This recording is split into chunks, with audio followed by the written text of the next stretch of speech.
Assalamualaikum warahmatullahi wabarakatuh. Perkenalkan, nama saya Anggun Aprilianti dari kelas 9C. Pada kesempatan kali ini, saya akan menjelaskan materi IPA bab 2 tentang bioteknologi.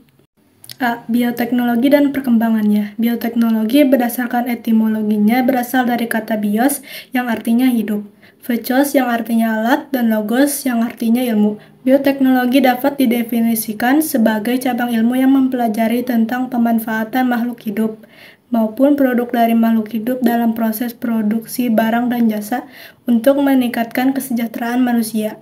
1. Bioteknologi konvensional. Pada bioteknologi konvensional memanfaatkan mikroorganisme secara utuh dan tidak bisa diproduksi dalam jumlah yang banyak. Bioteknologi memanfaatkan prinsip fermentasi yang menyebabkan terjadinya perubahan sifat substrat dan senyawa kompleks menjadi terpecah menjadi senyawa yang lebih sederhana.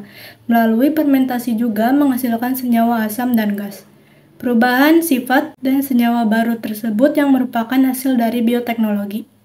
2. Bioteknologi modern. Bioteknologi modern menggunakan prinsip manipulasi dan rekayasa materi genetik. Rekayasa genetika merupakan proses modifikasi atau manipulasi sekuens materi genetik suatu organisme.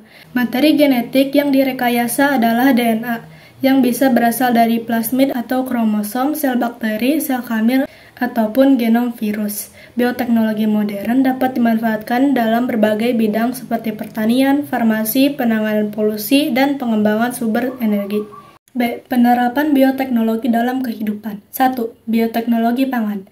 Peranan mikroorganisme dalam pengolahan makanan adalah mengubah bahan makanan menjadi bentuk lain, sehingga nilai gizinya lebih tinggi, zat gizi lebih mudah diserap dan dimanfaatkan, serta mempunyai cita rasa yang lebih menarik. 2. Bioteknologi pertanian. Bioteknologi dalam bidang pertanian umumnya menerapkan prinsip bioteknologi modern, karena pertanian tradisional pada saat ini tidak lagi memadai untuk memenuhi kebutuhan pangan yang semakin meningkat. Bioteknologi modern dalam bidang pertanian dilakukan dengan menerapkan teknik rekayasa genetika dan manipulasi gen tanaman yang susunan gennya sudah dimanipulasi disebut tanaman transgenik.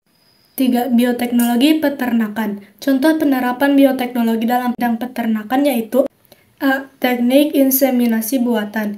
Inseminasi buatan atau kawin suntik dilakukan dengan tujuan untuk memperbaiki sifat genetik ternak, meningkatkan angka kelahiran hewan dengan cepat dan teratur, dan mencegah penularan dan penyebaran penyakit pada hewan. B. Transgenik. Hewan transgenik dikembangkan melalui rekayasa genetika. Caranya dengan menyuntikkan fragmen DNA secara mikro ke dalam sel telur yang telah mengalami pembuahan. Hormon BST atau bovine somatotropin. Hormon BST disuntikkan pada hewan ternak seperti sapi. Tujuannya yaitu akan memicu pertumbuhan dan meningkatkan produksi susu. 4. Bioteknologi kesehatan. A. Antibiotik. Antibiotik merupakan senyawa yang dapat menghambat pertumbuhan mikroorganisme lain, misalnya bakteri. Salah satu contohnya adalah antibiotik penisilin yang ditemukan Alexander Fleming tahun 1982. B. Insulin buatan. Hormon insulin merupakan hormon yang berfungsi untuk mengatur kadar gula dalam darah.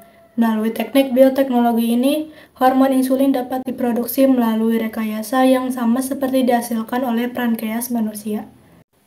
C. Vaksin. Vaksin merupakan substrat yang digunakan untuk vaksinasi. Vaksin adalah suatu proses peningkatan sistem kekebalan tubuh dengan cara memasukkan vaksin ke dalam tubuh seseorang, sehingga memiliki kekebalan terhadap penyakit tertentu yang disebabkan oleh virus atau bakteri. D. Antibodi monoklonal. Antibodi monoklonal adalah antibodi yang spesifik untuk satu jenis antigen, yang dihasilkan dari suatu jenis sel limfosit B yang merupakan hasil kloning dari sel induk. Antibodi monoklonal umumnya dihasilkan dari kultur sel yang melibatkan penggabungan sel myeloma dan limfosit B dari tikus atau kelinci. 5. Bioteknologi lingkungan. Beberapa produk atau teknik bioteknologi di bidang lingkungan yaitu A. Pemanfaatan Pseudomonas untuk membersihkan tumpahan minyak. Beberapa spesies bakteri seperti Pseudomonas mampu membersihkan tempat minyak di laut.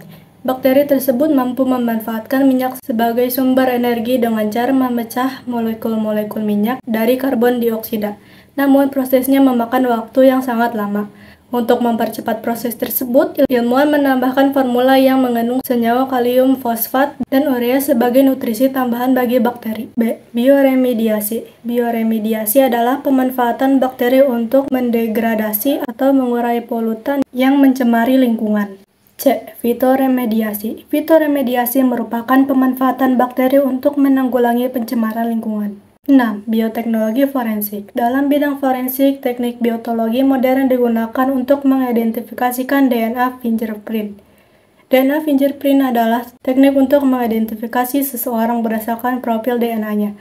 DNA fingerprint berupa gambaran pola potongan DNA dari setiap individu. C. Dampak penerapan dan pengembangan bioteknologi. 1. Dampak terhadap lingkungan. Dampak negatif bioteknologi terhadap lingkungan adalah bertentangan dengan prinsip biologi, kurangnya variasi tanaman, terjadinya polusi gen, menimbulkan hama resisten, pencemaran lingkungan, dan aliran gen pada tanaman yang kekerabatannya dekat. 2. Dampak terhadap kesehatan. Dampak negatif bioteknologi terhadap kesehatan adalah menyebabkan alergi, dikhawatirkan menyerang sistem imun manusia, dan munculnya penyakit tertentu. 3. Dampak terhadap sosial dan ekonomi. Dampak negatif perkembangan dan pemanfaatan teknik bioteknologi terhadap sosial dan teknologi adalah menekan produk lokal, belum ada hukum jelas yang mengatur bioteknologi, banyak masyarakat yang masih takut menggunakan produk bioteknologi, dan menyebabkan kesenjangan sosial antara petani. Baiklah, itu saja yang dapat saya sampaikan, kurang lebihnya mohon maaf. Wassalamualaikum warahmatullahi wabarakatuh.